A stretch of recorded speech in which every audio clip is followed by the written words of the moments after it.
I'm back down in Colorado. I tested yesterday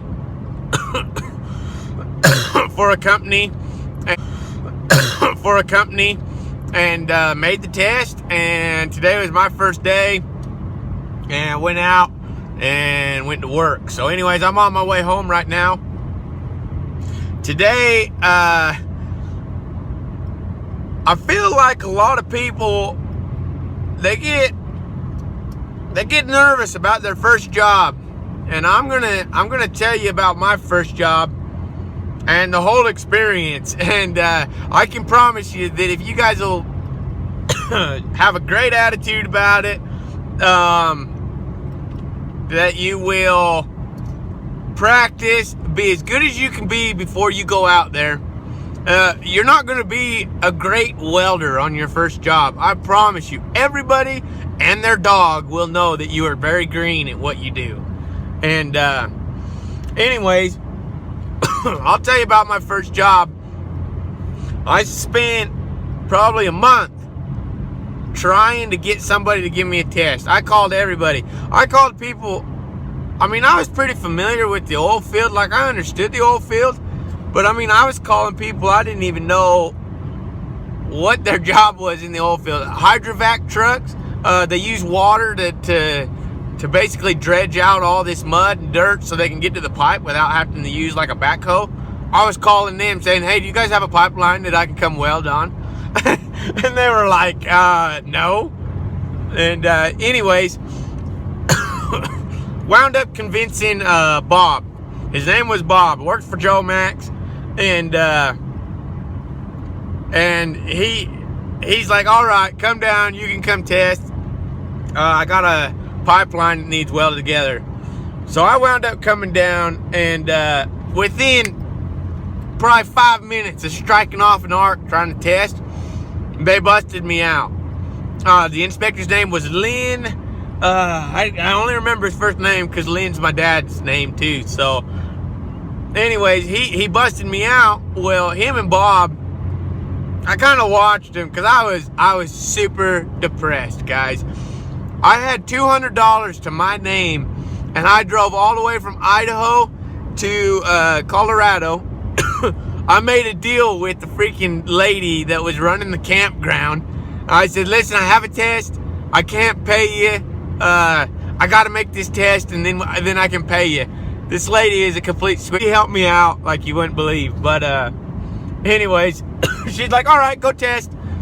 She's like, you can pay me later. And so when I busted this test, I was pretty like freaked out. I didn't know what I was gonna do. Well, Bob and Lynn, I was watching them as I was kind of rolling my truck up and getting ready to leave and head home with no money. I didn't even know how I was gonna get home. And anyways, they come over and they're like, hey, we know you're green. We know you've never done this before. And on the phone, I was telling them how I'd welded and all this stuff because nobody would give me a freaking test. And anyways, they're like, we know you lied to us, but we like you. And we want you to come back in a couple days and retest.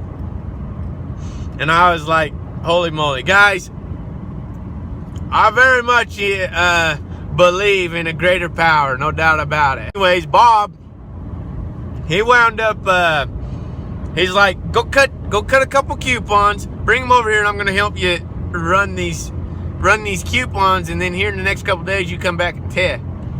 So we spent the rest of the day, and he helped me put a bead in, and he taught me a lot, just in the one day. Well, I wound up coming back, and I made that test. And I was able to pay Mary and everybody, and everything worked out. Well, almost. I made this test, and the next day, Bob, he says, all right, let's go out to the field. And he says, oh, we're running a 12-inch main line. And I was the capper. Well, there's about 6 of us that were capping, but he's like, go ahead and start capping. He says, go to work. And anyways, I wound up starting, and my first weld I ever got paid for, besides that test, I guess I got paid to test, and my first weld I ever got paid for that was on like a real live job. I was capping this weld, and when I got to the bottom, this freaking weld kept getting hotter and hotter, and I blew through 2 fillers, a hot pass, and a bead, and I left a hole about that big in the bottom of it. And old Bob came up to me and he says, Schofield, and this is the really toned down version of this because he was pissed. He come up and he says, Schofield, that ain't gonna work. He says, and he kind of just kept staring at it, and he stuck his finger up in it and all this stuff. And he says, he just kind of looked at me and he says, go to the next one. He says, I'll have a welder roll back and fix it. And so that whole job, I wound up, I mean, it was definitely a learning experience.